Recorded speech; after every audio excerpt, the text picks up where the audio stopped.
Hey Arnold, Avatar The Last Airbender, The Owl House, Puss in Boots, The Last Wish, and Bojack Horseman. No, I'm not just listing everything I aim to watch while rotting inside working from home and making these videos for you lovely, lovely people.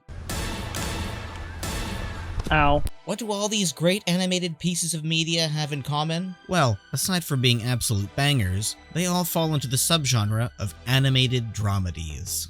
While many of them have fantastical elements, what binds them all together is their commitment to making the viewer not only laugh, but also cry, or at the very least feel some kind of deep emotion, especially in the case of Avatar. But let's get to the reason why we're here today. Good old Mr. Boon's giving poor Vivian Madrano a hard time critiquing her show Hazbin Hotel again. Surprise, surprise, Hazbin Hotel stands in stark contrast to the aforementioned properties. Just how does a show like Hazbin or Helluva Boss, which were inspired by Bojack Horseman, fail so tremendously to be funny and serious? Oh, and I'll sprinkle a little Smiling Friends commentary too. It's my niche after all. I've gotta have some fun jabs to throw its way with them. And again, a quick reminder to like and sub if you want to support me, and especially leave a comment on what you think of Bojack Horseman when compared to Hazbin and Helluva Boss. It's quick, free, and it means the world to me. But anyways, for starters, something should be incredibly obvious to any casual viewer. Vivzie's characters feel like they're tailor-made for a built-in internet audience, drawing heavily from her past works. These characters, though ostensibly made for adults, come across as more fitting for a teenage demographic.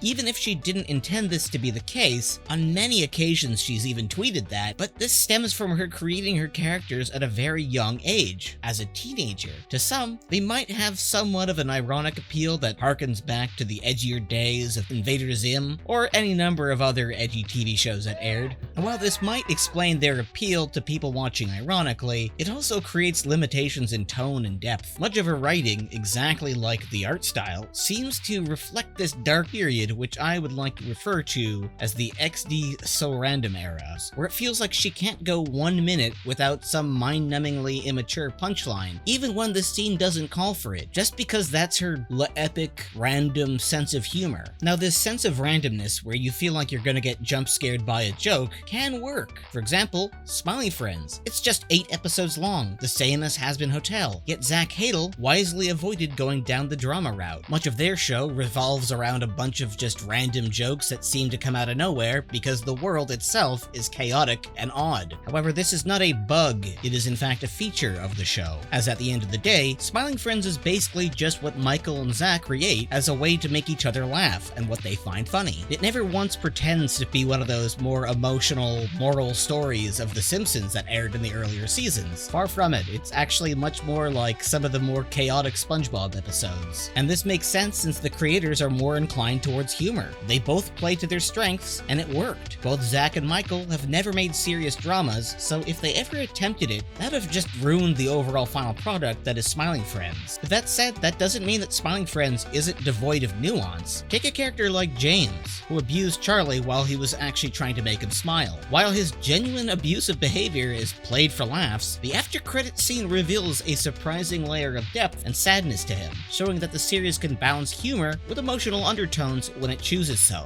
This is a subtle approach that allows Smiling Friends to explore character complexity without overextending itself or disrupting the comedic tone. Meanwhile, Vivzie would likely create this dynamic as some sort of killing stalking meme, as Hazbin Hotel and Helluva Boss, like an angsty teenager blasting MCR in their room, so desperately want to be taken seriously, which is kind of comical when you realize her inspiration for the show was Bojack Horseman, a show that famously started out relatively slow, but had a full 12 episodes in its first season to build up its audience. The show conveyed its humor effectively while carefully weaving in serious themes. It wasn't afraid to get heavy at times, but it did so with restraint, ensuring the dramatic weight never became overbearing. At least not until the series finale, but even then, that was earned. You'd think that Vivzie might have attempted to do the same with Hazbin Hotel, easing us into its world with its darker themes, but no. Instead, we get breakneck speed jokes and are spammed with thousands of sex jokes on the side that she defends adamantly. And even in shows like Helluva Boss, where I'll be honest and say it's leagues above Hazbin Hotel in its writing and its animation, it's still plagued with moments so genuinely stupid that they take you out of the experience. It's as if the creators are so insecure about having a serious dramatic scene. The music swells, a character shows up to save our lead character, and suddenly we're jump scared with an ass joke. Seriously, Vivzie, stop doing this. It's not cute, it's not funny, it's insulting to the viewer's emotional intelligence. We are not teenagers anymore. Think of any number of moments in Bojack Horseman. It's a show chock full of stupid humor, but the thing is, when it wants to have serious moments, it doesn't attempt to be funny at the same time. Of course, there's some exceptions. Stupid Piece of Shit was genuinely really funny as Bojack repeatedly talks shit about himself internally, but for the most part, you'll have moments like the view from halfway down. Never once does it back down from its intense themes of regretting unaliving yourself. It forces the viewer to confront the serious implications of Bojack's actions. Never once does his call with Diane stop to make a goofy joke about how they were a good screw or something that Vivzie would likely add to a scene like this. Instead, the viewer's left to just feel for Bojack, as he asks the Diane in his mind to just stay on the line with him. How was your day? Good. Yeah? Yeah. My day was good. The difference lies in execution. Bojack explores flawed characters with depth and nuance, making their struggles feel authentic and relatable. In contrast, Hazbin Hotel often feels like it's trying far too hard to achieve the same effect, falling short because its characters lack layers and complexity needed to fully resonate. Charlie is a total do-no-wrong, do-gooder demon, and all the other characters are irredeemable, but we're supposed to feel sorry for them because they're dark, cool backstories. And now you know my cool backstory. That is pretty cool. Thank you.